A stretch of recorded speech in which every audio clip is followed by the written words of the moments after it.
Good afternoon. I'm honored to be joined by the woman to my right who needs no introduction, the Commissioner of the Department of Health, Judy Persicelli. To her right, another familiar face, State Epidemiologist, Dr. Christina Tan. Thank you both for being here. Guy to my left who needs no introduction, the Superintendent of the State Police, Colonel Pat Callahan, the Director of the Office of Homeland Security and Preparedness, Jared Maples, First Lady Tammy Murphy, Chief Counsel Matt Platkin will join us shortly. And Martell, your batting average for being here is as high as anyone's, so thank you for being here. I want to spend a few minutes up front today talking about testing and giving some color on where we are and where we see ourselves going in the days ahead.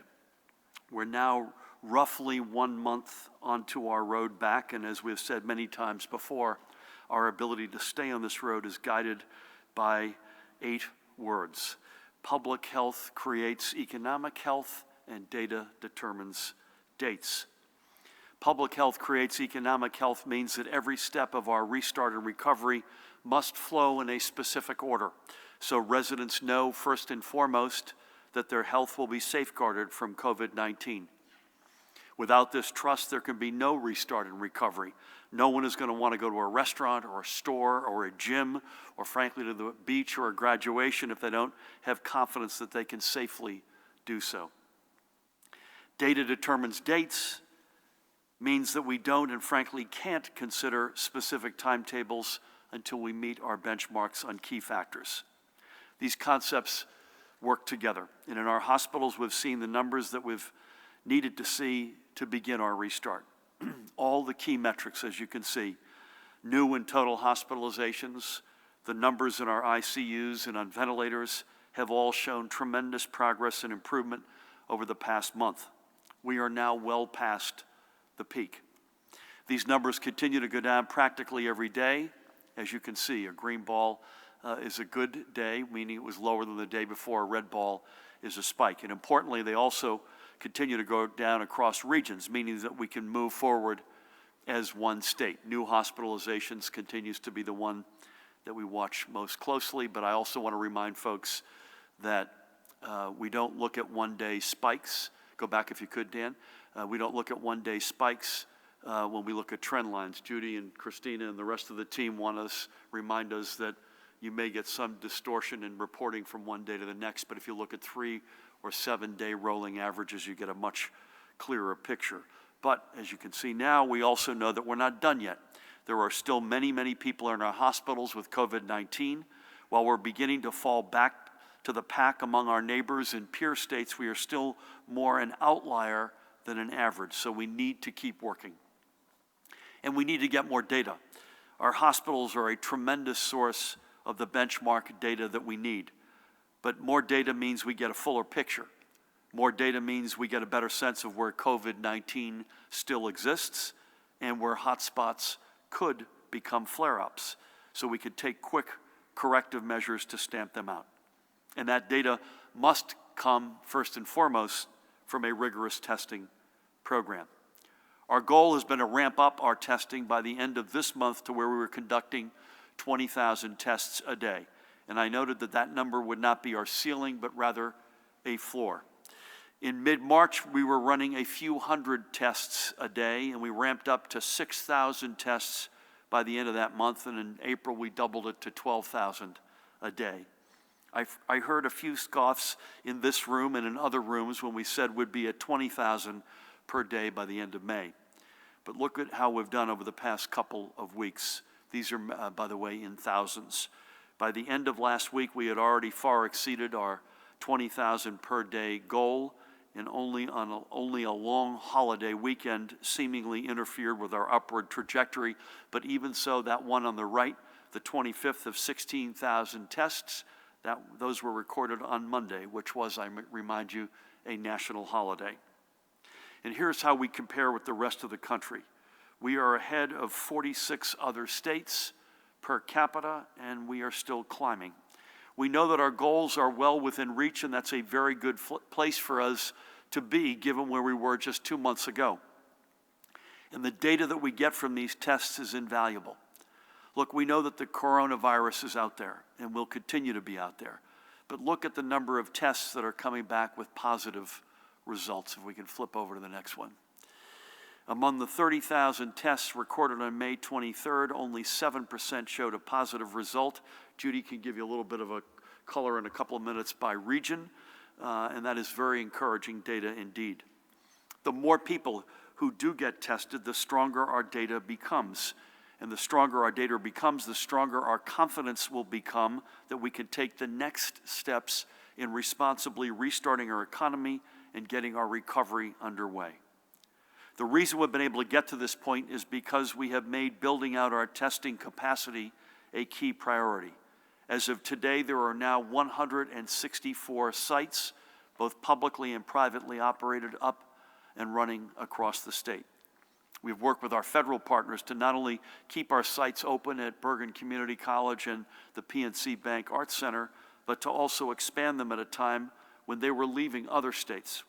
We've also expanded relationships with our private sector partners, the likes of Rite Aid, CVS, and Walmart, each of whom are now offering testing at numerous locations across the state. Additionally, and I can't say this strongly enough, county executives and mayors have worked feverishly to expand testing in their communities. And we continue to talk with others in the private sector to keep this number rising and to keep making accessibility easier for more New Jerseyans. But this is where we are today, and we fully intend to keep growing this number. Growing our capacity to meet our testing goal is only half the battle. You getting tested, by the way, is the other half. So if you need to be tested, go out and get one. Every resident in every community has a role to play in our restart and recovery. And every resident who gets tested sends a strong message to their neighbors that they are ready to be a part of a bright future for our state. Tammy and I got tested this morning, in fact. From the very beginning, New Jerseyans have understood that the only way through this crisis is together. Now, as we begin to emerge from this challenge, we will need as much data as possible, especially from our communities of color who have been particularly ravaged and hit hard. This is how we can best measure our public health and how we can get the data we need to take the steps into stage 2 of our restart and recovery and beyond. Before I go to the overnight data, just a couple of conversations that I wanted to update folks on. I spoke with 3 governors since we were together yesterday. Governor Mike DeWine in Ohio, Governor Steve Bullock in Montana, and Governor Jared Polis an hour or so ago from Colorado. All good conversations with the very explicit intent of both comparing notes and best practices, as well as explicitly talking about and liaising as it relates to direct federal cash assistance. Governor DeWine in Ohio has done an outstanding job. Interestingly enough, in each of these states, there's one U.S. senator who's a Democrat and one who's a Republican. And so we spoke in Ohio's case about that, as well as Montana, as well as in Colorado's case this morning. Good conversations. Again, the need for federal direct cash assistance to states is clear. It's not a red or a blue state matter. It's not a legacy matter. It's an American matter. And those conversations will continue. I also had the honor last night to be on, invited by President Randy Weingarten, to be on with the American Federation of Teachers weekly town hall. And in the category of you're known by the company you keep, the other guest speaker was Speaker Nancy Pelosi.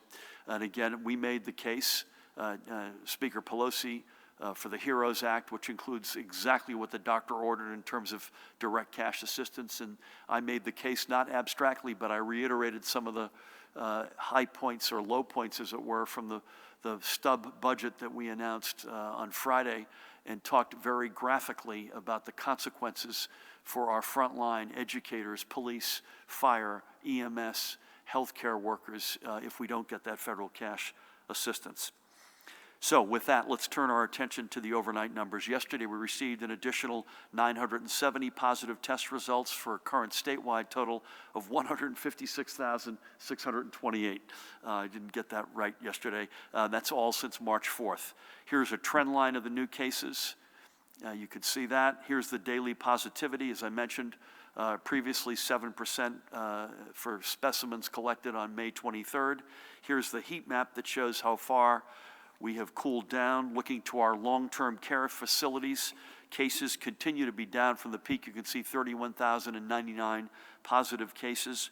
The numbers of lab-confirmed fatalities of blessed souls in those long-term care facilities also continues to decrease from the peak, but it's 4,871 blessed lives lost. As has been noted before, our National Guard and the clinical staff from the Federal Veterans Administration remain on hand to help us protect residents and staff and push these numbers even lower.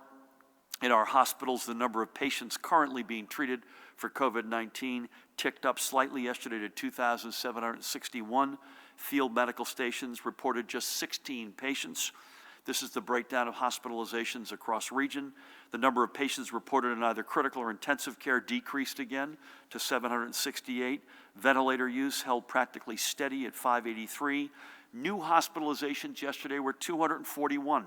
While 164 live residents were reported to have left our hospitals. Again, we've made an enormous amount of progress, but folks, 241 folks went into a hospital yesterday with COVID-19 related complications. Here are these numbers charted across our regions. And while we know there are daily spikes and drops in these numbers and may have been impacted, frankly, by the weekend, I think we're almost expecting, I don't want to put words in your mouth, an uptick in the fatalities today and probably the listing of new hospitalizations because we're still digging out of the holiday weekend. We're going to watch these very carefully over the coming days. However, despite the daily fluctuations in these and other metrics, it is clear that our overall trajectory remains positive. And yet today, with the heaviest of hearts, we must announce that another 148 of our fellow New Jerseyans have passed due to COVID-19 complications. Our statewide toll now stands at 11,339 blessed lives lost. Let's recall a few of them. We begin by remembering Edna Mae Griscom of Pennsville in Salem County. She was known as Eddie, and she passed at the age of 92 years young. A graduate of Camden's Woodrow Wilson High School, class of 1945, she was working at a receptionist in Philadelphia when she met her future husband, Bill, bless him, there he is on the right, part of one of Salem County's historic families. They would spend the next 74 years together, 73 of them married. Together they raised a family and managed a successful farm. Their daughter Kim, with whom I had the great honor of speaking yesterday, and said Eddie would do whatever was needed, whether it was driving tractors, baling hay, or carting tomatoes to Del Monte in Swedesboro or to Hines in Salem. They would leave the farm only to move into their dream home in Pennsville. And Eddie would keep working, eventually ending her career with the Salem County Clerk's Office in 1996. Eddie and Bill were longtime members of the Lutheran Church of St. Ambrose in Pennsville. Bill passed away unrelated to COVID-19 last December, so 5 months ago, and Eddie passed just 5 days before what would have been her and Bill's 73rd wedding anniversary. And by the way, they had never spent an anniversary apart. They loved to dance together, and we can imagine that they are doing so as we speak. Eddie is survived by her and Bill's children, as I mentioned, Wayne and Kim, 5 grandchildren, 5 great-grandchildren, and many nieces, nephews, neighbors, and friends. God bless them both. Next up, this is Carolyn Wilcox Coleman from Ewing in Mercer County. Born in Wisconsin, her family moved to New Jersey when she was a child, and Carolyn would graduate from Princeton High School, and it was there that she met the love of her life, Lewis, when they both played in the high school orchestra. Carolyn remained a tremendous musician, able to play both the violin and the piano. She and Lou would marry. She stayed home to raise their 3 children while Lou became successful in the car business. She is remembered as a devoted mother, wife, and later as mom to her grandkids, as well as a fabulous ballroom dancer, tennis player, and swimmer who was at home in the water well into her 70s. She loved to travel, and she loved the company of family and friends. She leaves behind her sons Gary and Bruce, and I had the great honor of speaking with Bruce yesterday, and a daughter, Lynn, along with an extended family that includes many grandchildren and great-grandchildren. God bless you, and God rest your soul, Carolyn. And finally, we recall Charles Waydance. There's Charles on the right. Waydance Sr., the former owner and operator of Dura-Built Motors in North Arlington. Born in Patterson and raised in Franklin Lakes, Chuck, as he was known, would eventually move to Parsippany, where he would live for 63 years. A pilot, Chuck met his wife of 66 years, that's Carol on the left, and I had the great honor of speaking with her yesterday when he was flying out of the East Hanover Airport. She just happened to live across the street. Together they would have two sons, Charles Jr. and Doug, and I also had the honor of speaking with Doug, and Doug works for us in OIT. And I had the, again, great honor of speaking with both him and his mom. Chuck loved to bowl and to sail on the Barnegat Bay. He loved to tinker in his 1947 Pontiac, and he and Carol shared a love of travel, whether it be touring the country in their RV or taking their family on a cruise to Bermuda. He was also a Giants season ticket holder, and his family would say that there was no bigger fan. Chuck was 92 years old, and again, he leaves his wife, his sons, and their families, and he leaves many, many friends. God rest your soul, Chuck. So may God bless Eddie, Carolyn, and Chuck, and all who knew and loved them. They, along with every member of our New Jersey family whom we have lost, remain in our thoughts and prayers, and they are remembered as our flags remain at half-staff. But as I've said before, only you all have the power to save lives, and you have done that. Judy and Tina and Pat and I can only ask you to keep up with your social distancing and to do the smart things that are making a real difference, like wearing a face covering when you're out and about, or getting tested to protect your family and community. And you've been extraordinary, absolutely extraordinary. No state has done what we've done. It's up to the 9 million of you to turn our words into action, and you've done so. And for the past 2 months, not just here and there you've done so, the overwhelming majority of you have done so day in and day out. And the falling numbers we have seen over the past several weeks are the result of that. So let's keep at it. Before I turn on, I also wanted to give a shout out to a loss of life that had nothing whatsoever to do with COVID-19. And you may have read about this. Laurie Ann Beck, who was the chief financial officer of the township of Little Ferry, died in an ATV accident over the weekend. She was 47 years old, was going to be married this summer. She was an extraordinary woman by all accounts. She had 2 children, Tommy and Crystal. Tommy is 25, Crystal, his sister, is 19. I spoke to Tommy this morning, as tough a conversation as I've had with anybody over the past couple of months. She was an extraordinary individual by all accounts and a great mom. I also reached out to Mauro Ragusio, who is the mayor and a good friend, and that is a community that is bleeding over Laurie Ann's loss. So please keep Tommy and Crystal, Little Ferry, and Laurie Ann's in your prayers. Now, having said that with such sadness, we know there are countless people across our state who are going above and beyond to help their communities and to help the frontline workers whose efforts have defined heroism. So today I'd like to recognize a group from Bridgewater in Somerset County that calls themselves the Mask Squad. Throughout this emergency, they've been churning out reusable cloth face coverings and other PPE materials that they have then been distributing to healthcare workers and first responders and vulnerable residents. And last week, their tremendous efforts were recognized by the company Brother, which donated 10 new sewing machines to the Mask Squad, helping to replace some that had become burned out literally from use, or to help bring more volunteers into the fold. If you have a chance, visit at themasksquad.com, whether it is to join their efforts or to simply say thank you. To its founder, Jennifer Laughlin, and all the members of the Mask Squad, keep it up. We're incredibly proud of each and every one of you. So let me finish, if I may, where I began. We want more New Jerseyans to get tested, and specifically to get a PCR test, which is our best point of data. Do you have coronavirus, COVID-19, at that moment in time? Anyone who wants to be tested can get tested, but we especially want you to get tested if you have symptoms of COVID-19 or if you've had recent contact with someone else who did test positive. We have the capacity, we have the partnerships, we have 164 different locations where you can get tested. Let's do just what we've been doing over the past several months. Let's do this together. With that, please help me welcome the woman who needs no introduction, the Commissioner of the Department of Health, Judy Persichilli. Thank you, Governor, and good afternoon. Well, as the Governor mentioned, testing of residents is a priority as we work to contain the spread of COVID-19. Testing, contact tracing, isolation, and quarantine is the end-to-end process needed to contain this virus.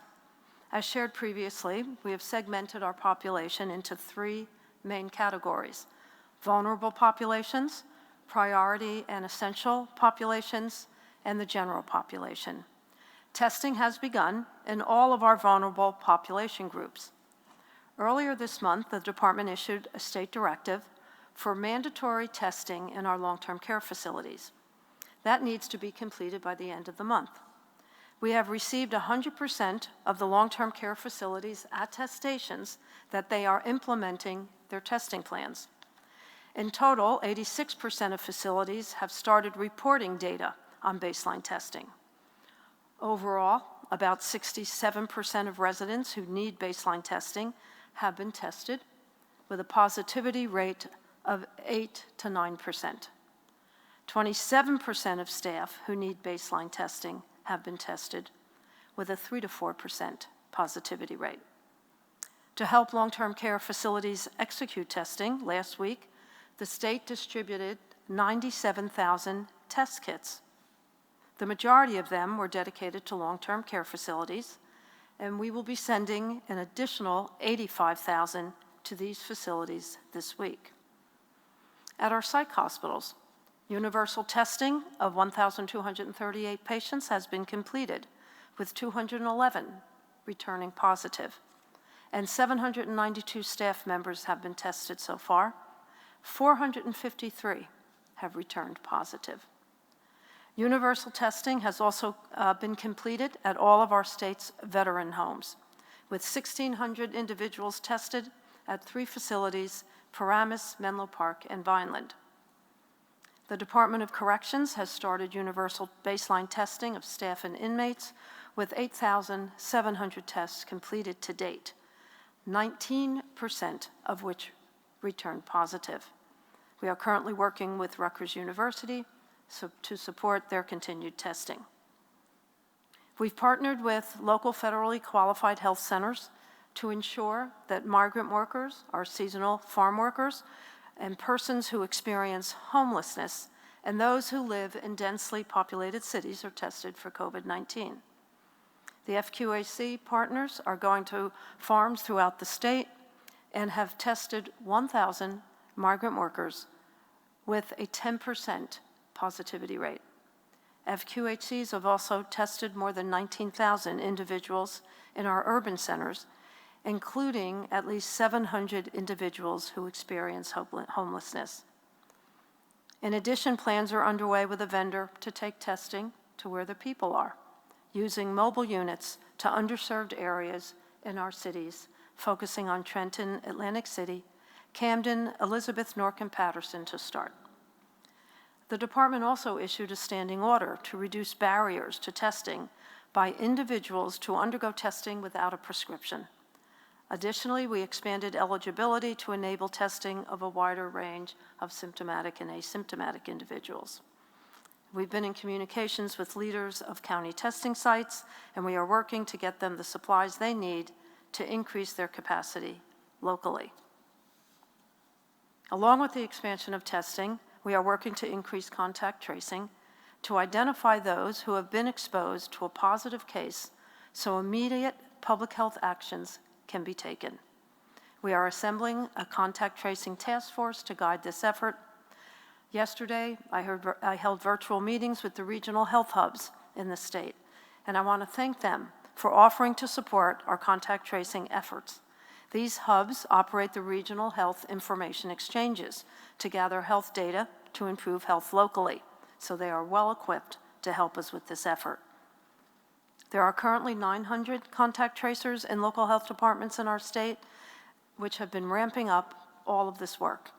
The spread of COVID-19 will dictate the total number of contact tracing staff that will be required, as well as the need to scale up or scale down staffing levels on a given time frame. We anticipate 20 to 30 contact tracers per 100,000 population. We are contracting with a technology firm, Demaji, to bring their CommCare platform to New Jersey. We expect that to be available before the end of June. We're in the process of soliciting vendors for staffing agencies to support our local health departments. We've received more than 100 expressions of interest to help the locals with the staffing. We hope to have formal requests for quotes posted this week. We are also partnering with Rutgers University School of Public Health and several other universities to train public health graduate students and alumni to engage in contact tracing activities in their home communities. We hope to begin supplying local health departments with additional trained contact tracers by mid-June. Our goal is to recruit culturally competent and multilingual individuals from communities across the state. Training will include cultural sensitivity, cultural bias, and historic cultural context training to ensure that when contact tracers are connecting with exposed individuals from diverse communities, they have cultural awareness and aptitude. For my daily report, as the governor reported, our hospitals reported 2,761 hospitalizations with 768 individuals in critical care and 76% of those on ventilators. Today, I am reporting 3 additional cases of multisystem inflammatory syndrome in children for a total of 26 cases. There are no deaths reported. The ages of the children range from 1 to 18. 18 out of 26 have tested positive for COVID-19. 6 individuals are currently still hospitalized. The governor reviewed the new cases and deaths reported today. In terms of deaths, the race ethnicity breakdown is similar to what I've reported in the past. White, 53.3%, Black, 18.5%, Hispanic, 19.4%, Asian, 5.4%, and other, 3.4%. At the state veterans' homes, among a census of 654 residents, there have been 384 residents that tested positive and a total of 144 deaths. Our state psychiatric hospitals are reporting 13 patient deaths. The positivity rate in New Jersey overall is 7%. The North is reporting 5%, Central Jersey 6%, and we've seen a jump up in South Jersey to 13% as a result of lower testing volume. That concludes my daily statistical report. Thank you. Thank you, Judy. And I just got in hot off the press that there were 24,400 tests yesterday. So we rebounded from the slightly lower number that we saw on Memorial Day. Thank you for that, and thank you for everything. Pat, over to you for compliance and other matters. Again, thank you for your leadership. Thank you, Governor. Good afternoon. I'm glad to report really just one incident, although egregious, just one incident on the overnight. Ramapo police had asked for assistance in locating a suspected shoplifter from a pharmacy. Montvale Police Department located the subject who was found in possession of stolen items as well as prescription legend drugs, and during that arrest subsequently coughed on the officers claiming to have COVID-19. So other than that incident, an extremely mellow night, we'd say, Governor. Thank you.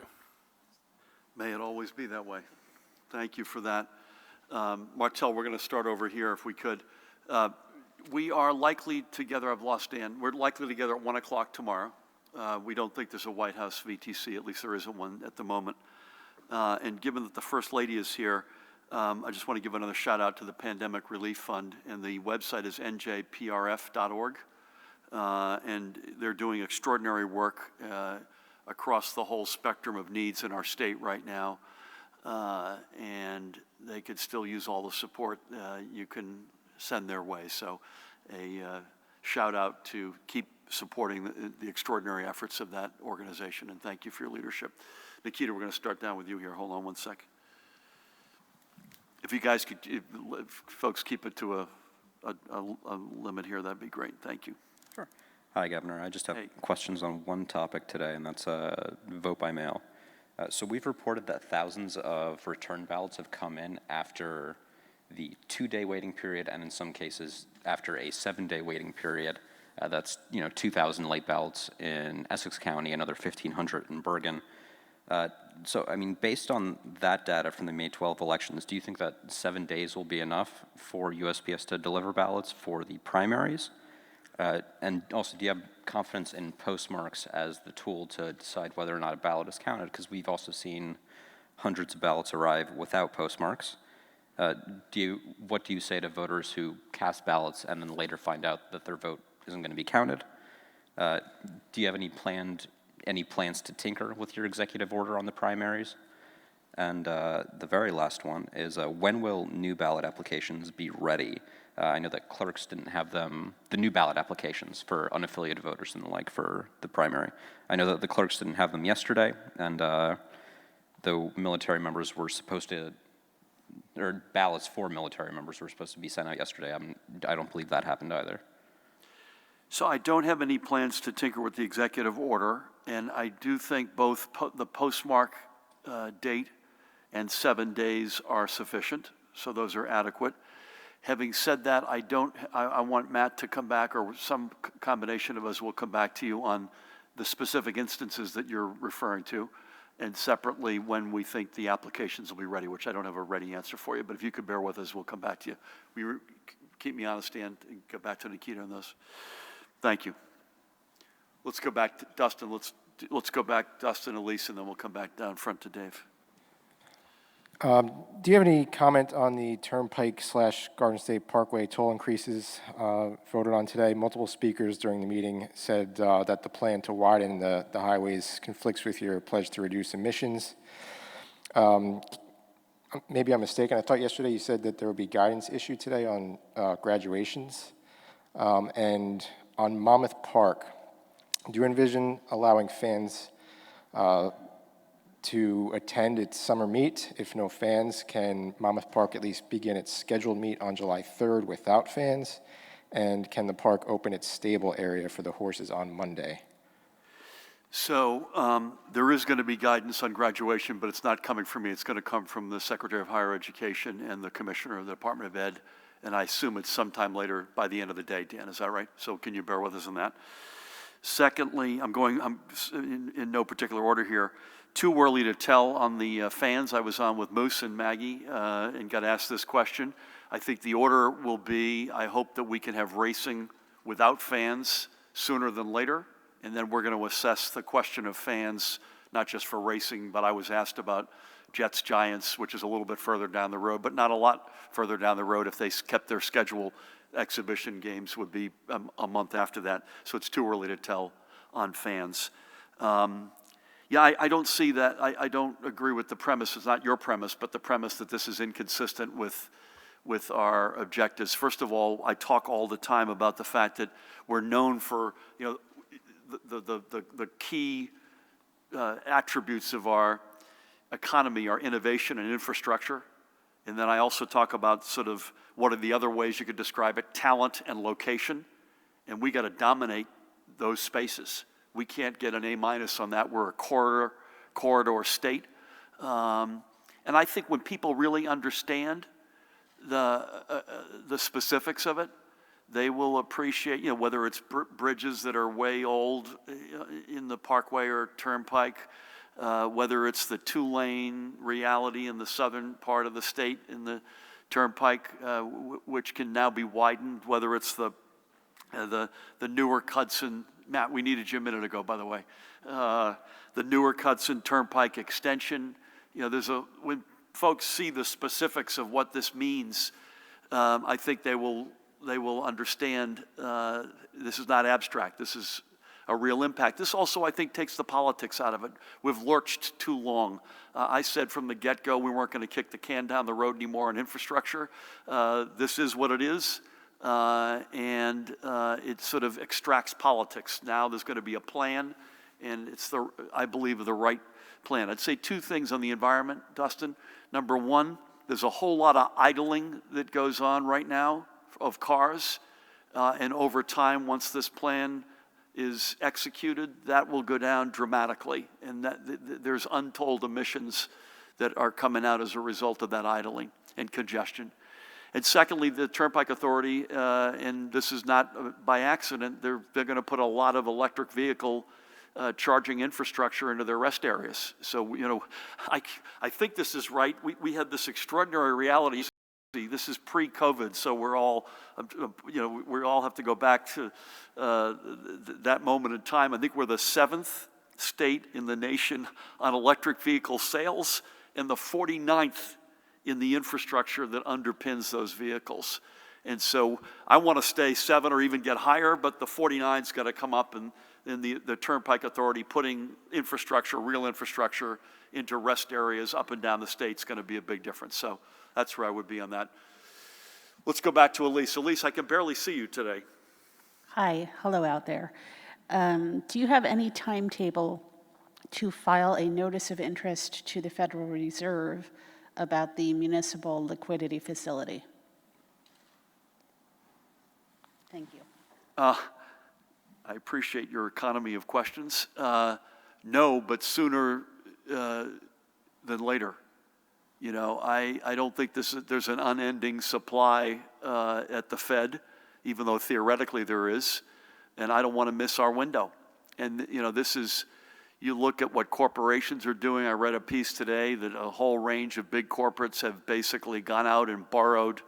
I think they listed a group that had borrowed collectively $1 trillion of debt because these are historically low interest rates.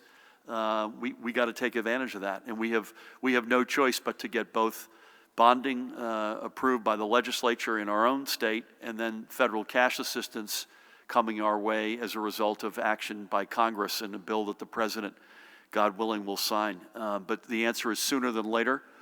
I believe the Assembly, Matt, am I right? The Assembly has put this up for a vote for June 4th. Is that correct? That is on the calendar for the Assembly. I hope the Senate can follow soon thereafter.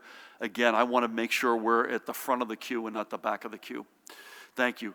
Let's actually go back to front, and then we'll come back to Dave. Give us a second. We'll be with you in a sec. Ian?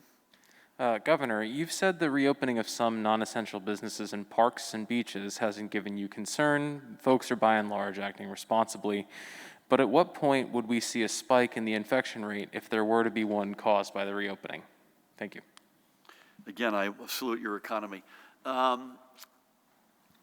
think you'd see, Christina, I'm not going to practice epidemiology without a license. Turn it over to you. If we had a reality that hit today, like we saw this, there's a lot of concern about the Lake of the Ozarks and the gathering outside of St. Louis over the weekend. The pictures were concerning, to say the least. How soon do you know after something that might have happened today?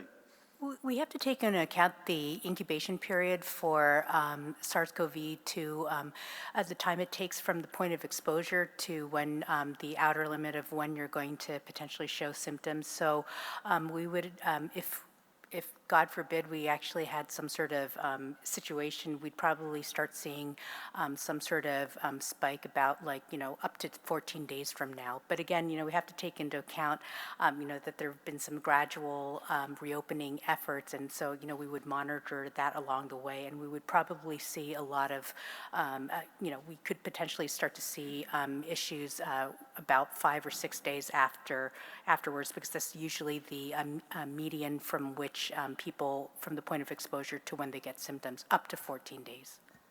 Two quick things, if I may add. Again, practicing without a license. It's part of the reason I mentioned this earlier. I think you folks, in fact, you've drilled this into me. A one-day movement is something that we have to sort of put into context, up or down. So both good news and bad news. And so this is something that I think Christina and her team and Judy and her team overall at DOH monitor rolling 3-day averages, 7-day averages, et cetera. Secondly, I forgot to say something. We had a very interesting, I thought, video conference, which Judy and Pat and I have been doing now for months with the White House yesterday. And Tony Fauci, I don't think I'm speaking out of school, was asked about, there was a discussion that we were a part of as well about second wave. And he gave the most optimistic assessment of a second wave that I've heard from his mouth, from his lips at least.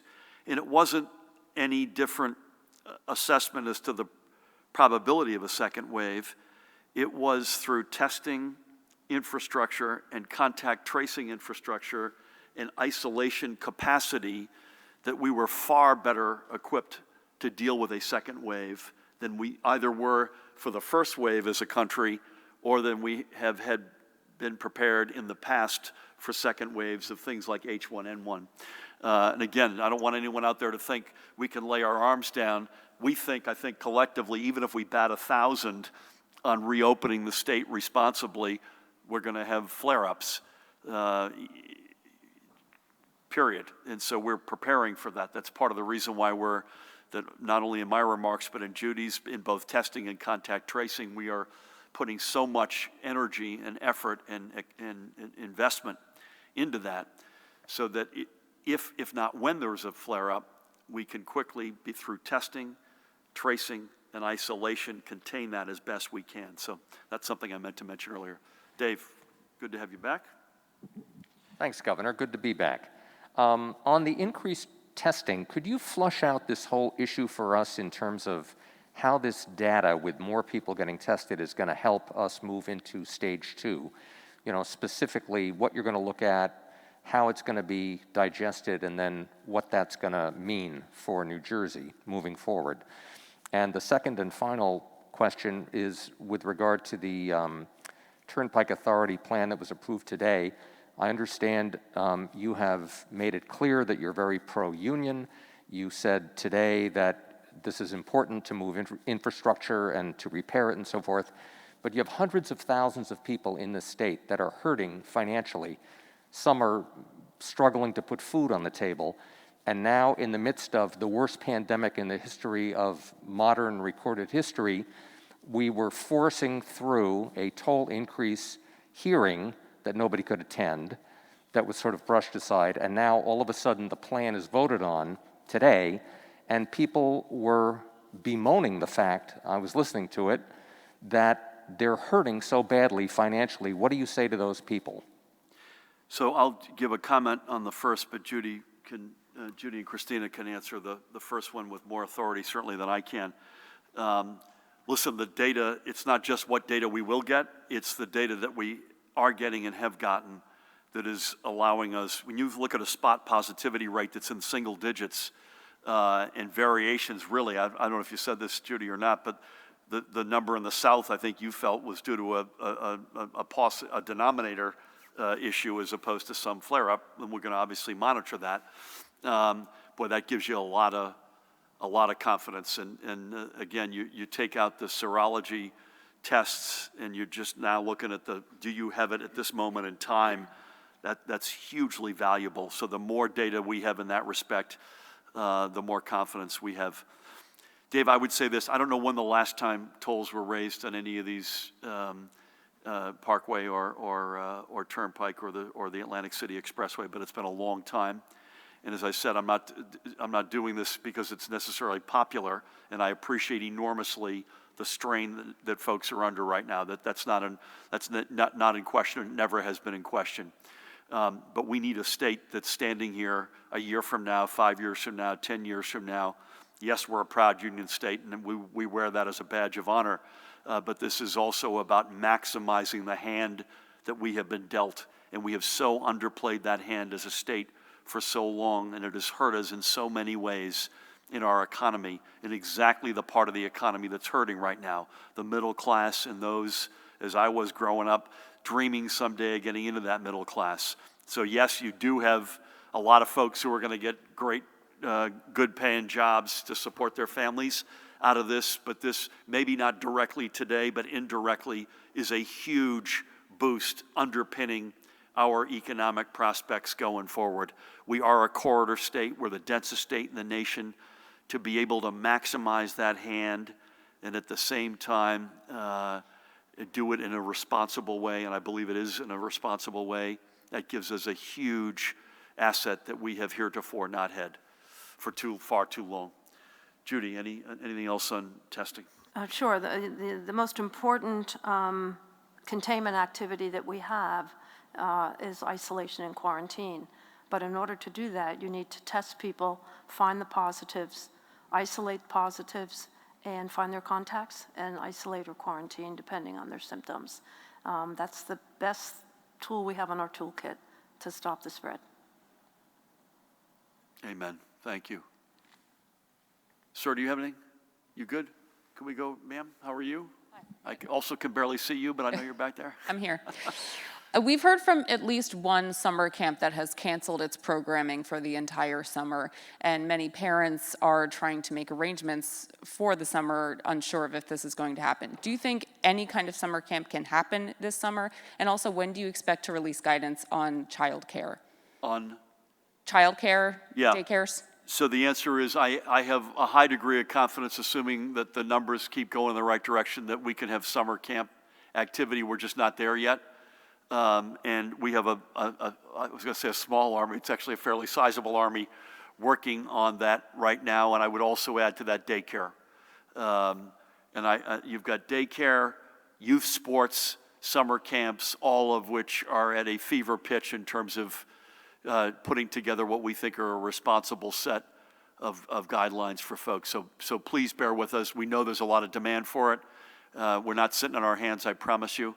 But we're not quite there yet. But if folks are asking in a similar vein as I was asked over the past couple of weeks, should they continue to hold out hope to have outdoor graduation ceremonies, and I said they should continue to hold out hope, I would say the same thing about daycare and about summer camp. I just can't tell you when. Thank you. Sir, are you good? You? You're good. Okay. Thank you. Matt, and we'll come across, and we'll get you, sir.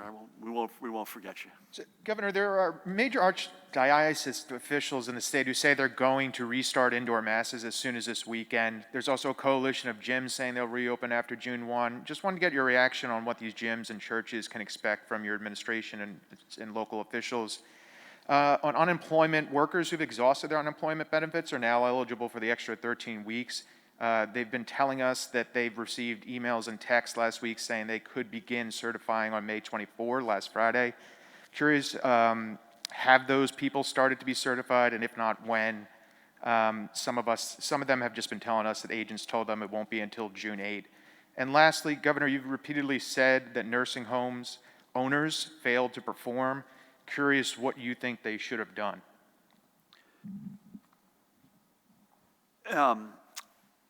So we're going to have, I think we will have guidance, I hope, sooner than later. I'm going to leave it at that on indoor faith, indoor more generally, gyms. Matt's spending most of his life on those topics as we speak. I would just say I personally put indoor faith in a category different than I put gyms. Not just because of the spiritual element, but because of what you're actually doing when you're at those places. But if you could bear with us, I can't. Not because I don't want to. I don't have a number on. I don't have an answer on whether folks began certifying on the 24th. But we can get that answer to you. We also will have a new unemployment numbers tomorrow. I know Rob Angelo can't be with us. But we'll have someone from his team with us tomorrow. Matt, do you want to say anything about that? Actually, just on the first question, I think we've obviously had a couple of high-profile examples of businesses that have decided to open. The one gym in South Jersey has since been ordered by a judge to close. I would note that the vast majority of businesses, even gyms, have been compliant and are working with our office on a variety of reopening plans, and we appreciate how collaborative they've been. I don't think the examples, both on the faith side that you reference, as well as on the gym or other small business side, are emblematic of the broader business community. Yeah, I probably should have said that. There's overwhelming good behavior and compliance, and we're talking to a lot of the folks who are either spiritual leaders in the case of faith or owners in the case of gyms. I mean, I'll give you my answer on uneven performance, but may I say this? The Attorney General still has an outstanding investigation. Judy hired a renowned national team who's out there without draining resources from us, because we need every one of us in the ranks to continue to save as many lives as possible, but they're out doing their own independent assessment. So I'll largely defer on the resolution of each of them, but I think we've cited communication that was, in some cases, not all cases, uneven is the word I've used, from the not communication that's unacceptable or lack thereof. We got asked a lot, particularly last week, where there was some talking point out there from somewhere that Judy had authorized or that I had authorized COVID positive patients to be put back into a general population, which we never authorized. In fact, to the contrary, you were brutally explicit about cohorting, and that's a word I want to make sure folks know what that means, separating patients as well as staff. It's not clear. I don't want to make any accusations on that front. It's not clear that happened in every case. But it certainly was a clear directive from Judy and her team. But I think for the most part, we let both the teams, the outside teams' work play out. We let the Attorney General's investigation play out. And again, as Matt uses the phrase, we're still flying the plane. So how many new hospitalizations today? 241 people went in the hospital yesterday. We lost 148 souls. We're still in the fight. So I would say this, the VA, the National Guard, the outside team, everybody in Judy's team, the Attorney General, as I mentioned, we're all in on this and trying to save as many lives as we can. Anything you want to add to that, or you're good with that? Okay. And we'll come back to you on unemployment if we can. Sir, last but not least, unless my wife has a question. You good? Hi, Governor. Thank you. On the proposed toll hikes, the timing does seem peculiar for the state to try to slip this in while people are focused on a deadly pandemic. There's also the economic hardship on families after more than 1 million people here have lost their jobs. So why make those families pay more now? Yeah, I don't have a lot more to add on either of those points. The economic hardship, I think I addressed today's point. We get what we're going through. We live it every single day. We need a state a year from now, 5 years from now, 10 years from now. And what we have done consistently is we have underplayed the hand that we were dealt. And there's no better example of that than infrastructure. And again, these are specifics. This is an abstract. So this is the bridge you go over on the turnpike or the parkway that is way old and way long needed to be repaired or replaced. It's the 2 lanes in the south that should be 4 lanes, and you're sitting there idling, wasting your own money, polluting the environment. It's the turnpike extension in the Newark-Hudson piece in the most dense part of the United States, one of the densest parts in the world. And it's doing it, I think, listen, it is what it is, but it's also not kicking the can down the road. It is taking politics out of it, and it is investing in our future. You know, we got to invest in, given who we are, we got to invest in 2 things consistently, and unlike our recent past where we have underperformed dramatically, we got to invest in our talent, which is why our schools and education system mean so much. And we have got to invest in our infrastructure. And God knows there's another investment that we've learned the hard way as a country. We have to invest in our public health infrastructure. And we will continue to do that. So with that, unless you've got any questions, I'm going to collect our stuff and pack up and mask up. I tell you, I have become, not just overnight, but I have become a rabid believer in face coverings as a game changer. We were on with a friend of ours who used to be the head of government in Hong Kong, and we were bemoaning the steps that have been taken against the one country, 2 systems in Hong Kong, which is for another conversation for another day, but it also morphed into